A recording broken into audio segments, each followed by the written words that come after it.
There is no doubt about it. I am at the very last I.C.S. Grade 11 fundraiser pizza.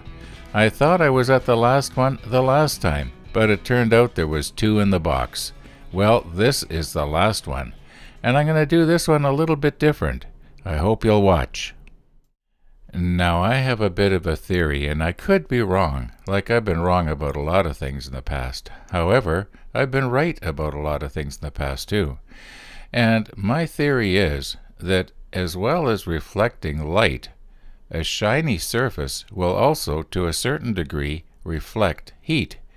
So that's why I'm transferring the pizza onto this old pizza pan here.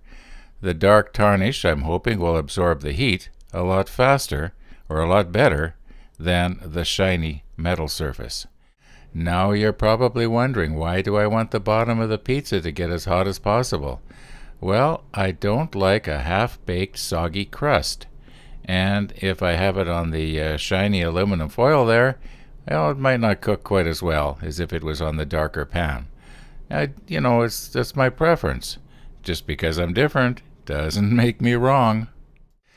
Now here is what I'm going to do different with this pizza that I didn't do with the first 11. That's right, I bought a dozen of them, and I enjoyed them. And this last one I'm going to see if it can be just perfect.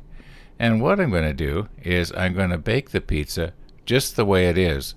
And I'm not going to put the extra ingredients on until after, about half an hour. In other words, the pizza will be done. And then I'm going to add the extra ingredients.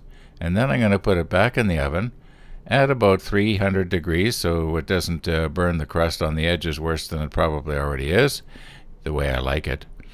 And we'll see what happens. For the extra ingredients, what I have is a little bit of ground beef rolled up into like mini meatballs, and some pork sirloin. At least I think that's what it was. It's pork something anyway. Oh, there's got to be a pound of it, maybe 2 pounds. Anyway, it was diced. I pre-cooked everything really good, drained it really good, and all that has to really happen now is it just has to be reheated back up so that, the mozzarella cheese is going to melt over top of everything. And as far as the green peppers and red peppers and the onions, I want them to stay a little bit on the crispy side. I don't want them to get all soggy.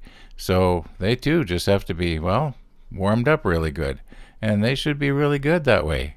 Now there is going to be a problem, and I know that right off the bat there's going to be a problem. I'm not going to be able to pick it up like a slice of pizza. It's going to have to be eaten with a knife and a fork. But once it's in my mouth, it's going to taste just as good. Obviously the pizza is baked, and some of you will think it looks a little bit overbaked, Ron. Well, that's kind of the way I like it. And I know that once it gets buried with the extra ingredients, it's not going to get any worse, if you want to put it that way.